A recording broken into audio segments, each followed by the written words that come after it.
잘 쉬셨는지 모르겠습니다. 이번 수련을 준비하면서 작년부터 생각했던 그 주제가 하나 있는데 그래서 쉼입니다. 쉼. 그래서 가급적 좀 빡빡한 일정은 피하고 좀 쉴 수 있는 그런 좋은 환경 가운데서 수련을 했으면 좋겠다. 그런 마음으로 올해 일정을 준비했습니다. 그래서 올해 가급적 올해 여러 부분들을 좀 돌아보면서 또 볼 수 있기를 좀 원하셨던 분들에게는 좀 아쉬움도 좀 계시겠지만 그런 의미로 이번 수련을 준비했다는 것을 이해해 주시고 또 남은 일정들 그래서 잘 즐겨주시면 감사하겠습니다. 지금은 목사가 된 가수 윤향기 씨는 70년대 해변으로 가요라고 하는 노래를 발표하고 히트해서 한국 최초 그룹 사운드 키보이스 리더로 활동하다가 솔로로 데뷔를 합니다. 그리고 이후 여러분이 잘 아시는 노래들 나는 어떡하라고, 장밋빛, 스카프, 또 가는 세월, 너무합니다. 이게 대중 사랑받다가 80년 아시안 게임을 끝으로 방송에서 멀어졌었습니다. 그리고 오늘 갑자기 나타나게 되는데 90년에 목사가 되어서 나타나서 사람들을 깜짝 놀라게 했습니다. 요즘은 연예인들이 한 10년 이상 안 보이다가 갑자기 나타나면 전도사가 되고 목사가 되는 것이 연예인들이 이렇게 많은 그런 추세를 볼 수가 있게 됩니다. 그런 걸 보면서 그들이 이렇게 쉬는 동안에 뭔가 삶의 인생에 변화가 있었구나. 왜냐면 그 화려한 인기와 명성의 그 삶의 뒷면에 감추어진 여러 가지 어려움들 가운데서 아마 주님을 만나고 인생이 새로워지는, 그래서 유턴하게 되는 그런 것들을 보게 됩니다. 가수 윤향기가 목사가 되자 당연히 그를 좋아했던 많은 팬들이 아쉬워했습니다. 그런데 정작 이 목사가 된 윤향기 씨는 이렇게 나중에 간증을 합니다. 사실은 제가 70년에 큰 병을 앓았어요. 공연 중 과로로 쓰러졌는데 폐결핵 말기라는 판정을 받았습니다. 최고의 인기를 달리고 있었는데 하늘이 무너지는 것 같았죠. 1년 이상 생존이 불가능하다는 말을 듣고 아내와 함께 교회 가서 금식하며 살려달라고 하나님 앞에 기도를 했습니다. 살려만 주시면 남은 인생을 주님을 위해서 내 인생 바치라고 다짐했어요. 회생 불가능한 저는 이 과정을 통해 기적적으로 회복이 되었고 그때부터 신앙생활을 시작했습니다. 이듬해 79년 서울국제가요제에서 동생 윤복희와 함께 여러분으로 대상을 받았는데 제 생에서 가장 행복한 순간이었습니다. 80년대에 나는 행복합니다 라는 노래를 발표했는데 이 노래는 주님이 주신 그 생명을 가지고 새롭게 태어나서 내가 얼마나 행복한지를 담는, 내 마음이 담긴 그런 노래입니다. 이렇게 간증을 했습니다. 여러분, 윤향기 씨의 대표곡은 나는 행복합니다. 저도 동일한 제목으로 노래를 하나 작곡한 것이 있는데 부를 때마다 그냥 저 스스로가 그 노래의 그 행복함을 저는 굉장히 만끽하고 누리게 됩니다. 여러분 가사 한번 아시죠? 나는 행복합니다. 나는 행복합니다. 그래서 나는 정말 행복합니다. 이런 노래가 나와요. 그 뒤에 가사가 이렇게 되어 있습니다. 기다리던 오늘 그날이 왔어요. 즐거운 날이에요. 움츠렸던 어깨, 답답한 가슴 활짝 펴봐요. 가벼운 옷차림에 다정한 것들과 즐거운 마음으로 들과 산을 뛰며 노래를 불러요. 우리 모두 다 함께 나는 행복합니다. 나는 행복합니다. 나는 행복합니다. 정말 행복합니다. 여러분 그 배경을 알고 이 노래 들으면 이 윤향기 씨가 주님을 만나고 나서 얼마나 기뻤으면 그동안 답답했던 어깨를 활짝 펴고서 벗들과 함께 사랑하는 친구들과 함께 막 산과 들을 뛰어넘으면서 새롭게 태어난 것처럼 그 기쁨에 찬 그런 노래로 불렀구나 하는 것을 알게 됩니다. 당연히 이 배경을 알지 못한 채 이 노래를 그냥 듣는 사람들 어떤 느낌이겠습니까? 뭐 인기 없고 돈 명성 얻더니 당연히 기쁘겠지, 당연히 행복하겠지, 그렇게만 알고 있을 텐데 저도 이 간증을 듣고 나서 이 노래를 보니까 그 가사 하나하나가 진짜 신앙 고백이었던 것을 보게 됩니다. 1년 이상 살 수 없다는 시한부 인생 선을 받고 주님을 만나서 병고침 받고 구원받은 그 기쁨과 감격을 노래하고 있는 노래인 것입니다. 그래서 그 윤향기 씨가 이 노래를 부를 때는 유독 얼굴이 어땠습니까? 기억나십니까? 나는 행복합니다. 굉장히 아주 화사하게 밝게 웃으면서 노래했던 그 장면이 저도 기억이 납니다. 여러분 행복하십니까? 너무나 상투적인 질문일 수 있는데, 근데 나는 지금 행복하지 한지 아니한지 그 점검하는 것은 우리 일상에서 너무나 중요한 질문 같습니다. 이 시간 짧게 제가 행복과 불행을 테스트해 볼 텐데요. 제가 말씀드리는 10가지 항목을 들으시면서 내한테 지금 몇 개가 해당되는지 숫자로 마음속으로 한번 헤아려 보시기를 바랍니다. 사랑해, 미안해, 고마워, 괜찮아, 힘내, 기도해 줄게, 너는 할 수 있어, 잘 될 거야, 그럴 수도 있지, 너를 만난 것이 행복해. 이 말을 자주 쓰는 사람은 행복 지수가 높은 사람입니다. 여기에 해당되는 숫자가 많을수록 행복한 사람입니다. 다음에 10가지 항목 중에 자주 쓰는 말은 또 몇 개나 되는지 한번 헤아려 보시기 바랍니다. 죽겠어, 네 탓이야, 보기 싫어, 될 대로 오면 하지, 신경질나, 되는 게 없어, 안 보면 그만이지, 아유 복도 지질이 없어, 내 주변에는 마음에 맞는 사람이 하나도 없어, 내가 뭘 잘못했어. 평소에 이런 말을 자주 사용한 사람은 행복지수가 당연히 낮은 사람이고 스스로 나는 불행하다 라고 느끼는 사람이라고 합니다. 오늘 본문은 모세가 죽기 전에 이스라엘 12지파 중 막내 아셀 지파에게 주신 축복의 내용인데, 29절에 이스라엘이여 너는 행복한 사람이로다 이렇게 말씀하고 있습니다. 여기 이스라엘은 당연히 하나님의 선택받은 하나님의 자녀, 하나님의 구원받은 하나님의 백성, 그들을 향한 약속이기도 하지만, 너는 행복한 사람이라고 말씀하시는 것은 그들을 남은 삶을 행복한 사람으로 만들어 주겠다라고 하는 그런 약속이기도 합니다. 그러니까 존재론적인 너는 행복한 사람이다, 너는 하나님 앞에 선택받은 그것으로 인해서 너의 실존은 행복이다 라고 말하는 것도 있지만, 너의 남은 삶을 내가 너의 삶을 인생을 붙잡고 행복하게 만들어 주겠다라고 하는 약속이기도 합니다. 하나님께서 그들을 위해서 모든 것들을 다 준비해 놓으셨기 때문에 이건 가능한 약속입니다. 행복하게 해줄게. 얼마나 많은 사람들이 결혼을 하면서 약속을 합니까? 손에 물 한 방울 안 묻히게 해줄게, 내가 다 해줄게, 평생을 내가 변하지 않고 사랑할게 하면서 우리의 마음은 수시로 변하고 달라질 때가 있습니다. 우리는 그 약속을 할 수가 없습니다. 너는 행복한 사람이야 라고 내가 만들어줄 수 있는 힘과 능력이 우리에게는 없습니다. 그런데 하나님은 막연한 행복을 말씀하시는 게 아닙니다.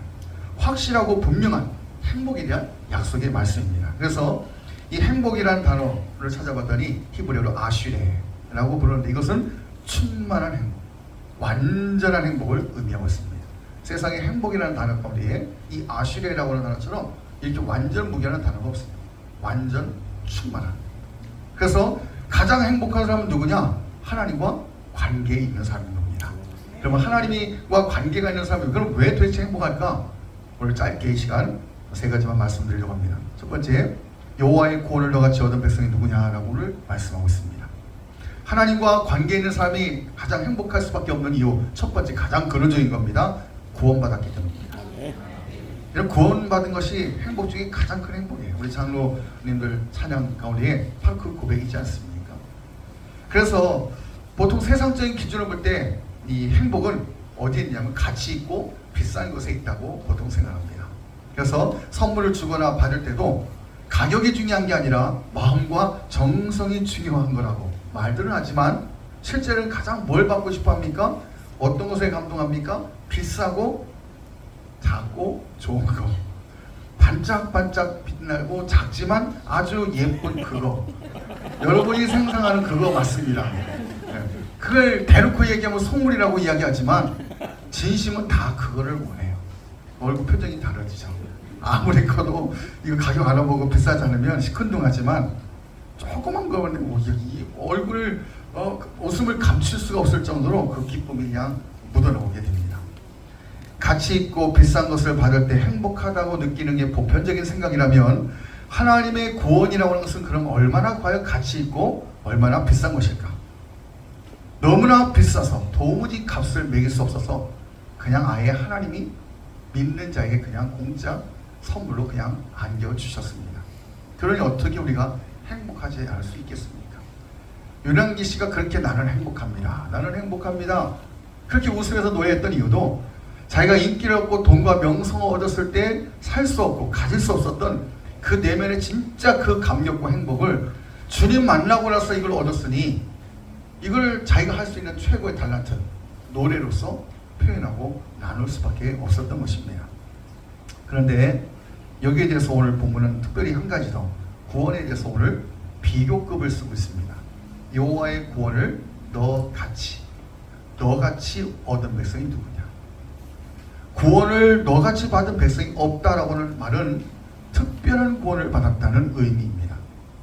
우리가 모두 다 구원받은 하나님의 종들이지만 이게 그냥 너도 받고 나도 받고 그러니까 흔한 구원이 아니라 하나님이 나에게만 주신 특별한 스페셜한 구원이라는 사실입니다. 즉 우리가 받은 이 구원은 우리의 능력이나 우리의 행위로 얻은 것이 아니고 우리가 무슨 업적을 쌓고 뭔가 엄청난 결과를 냈기 때문에 하나님 그 심사에서 점수 매겨서 우리에게 준 것이 아니라 우리의 능력을 그걸 살 수가 없으니까 그냥 하나님이 그냥 안겨준 겁니다. 전적으로 하나님의 은혜와 사랑으로 받은 겁니다. 세상에서 가장 큰 복은 당연히 지옥으로 가야 될 멸망받을 죄인이 예수님의 은혜로 죄사함 받아 구원받은 것입니다. 근데 이 자리에 계시는 저와 여러분 어떻습니까? 목사로, 장로로, 권사로 특별히 또 하나님이 기름을 부어서 주님의 몸된 교회를 섬길 일꾼으로 우리를 택하여 주셨습니다. 그러니 우리는 하나님의 구원을 나같이 얻은 사람이 누구냐?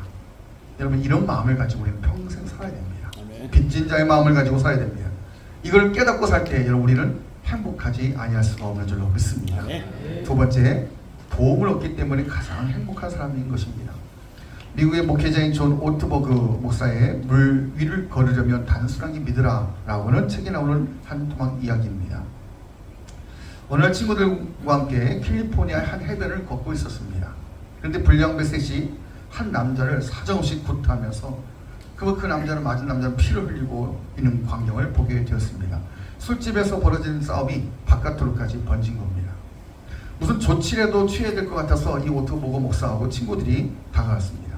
그러나 이 오토버그 목사와 친구들은 한 번도 그런 싸움을 말려본 경험이 없습니다. 어떻게 될지 난감하기 그지가 없었습니다. 이걸 말려야 되나 말아야 되나, 이러다 혹시 폐를 입으면 어떡하지? 굉장히 긴장하며 다가섰는데, 그런데 불량배들이 이 다가오는 오토버그 목사와 일행을 보더니 갑자기 얼굴에 새파랗게 질린 얼굴로 슬금슬금 자기들이 알아서 도망을 치기 시작하는 겁니다. 영문을 보는 오토버그 목사는 뒤를 돌아보았습니다. 바로 뒤에 자기가 지금까지 본 거구 중에 가장 체구가 큰, 키는 2m 정도의, 몸무게 100kg 정도 되는 마치 헤라클레스와 같은 돌덩이 같은 사내가 뒤에 딱 버티고 있는 겁니다. 말 한마디 하지 않고 지켜보기만 했는데 불량배들이 그 사람을 보고는 야, 큰일 나겠다 싶어서 자기들 스스로 뒤 꽁무니를 뺀고 만 것입니다.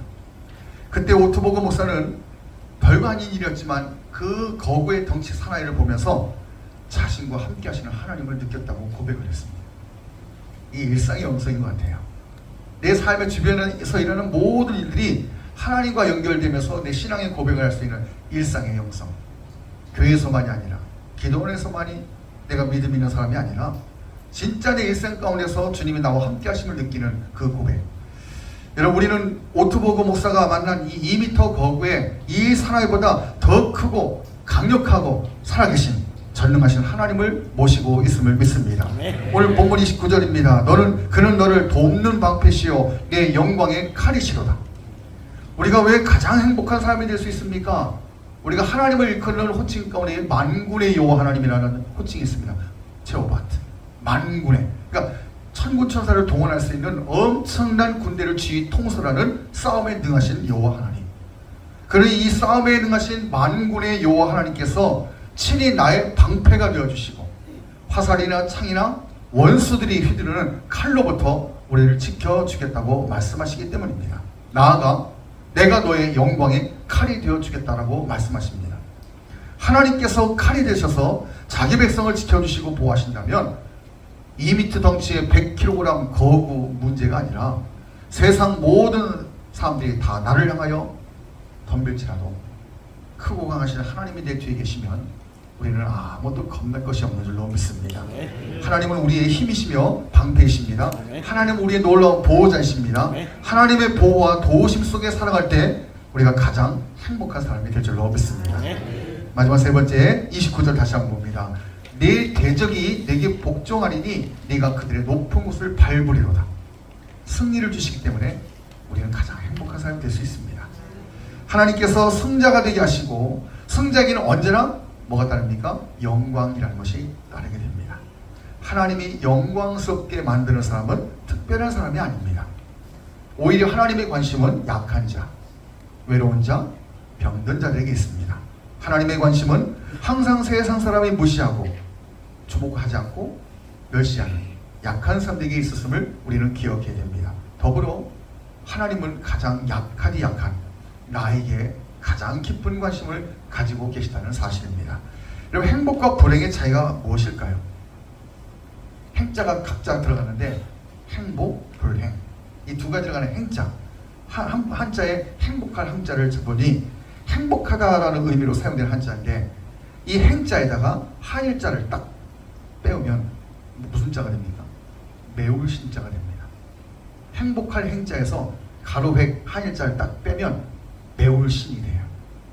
이 매울 신이 된 유래는 중국에서 노예 이마에 문신을 새길 때 아프다라는 뜻의 한자를 만들었는데 그게 매울 신이 된 것입니다.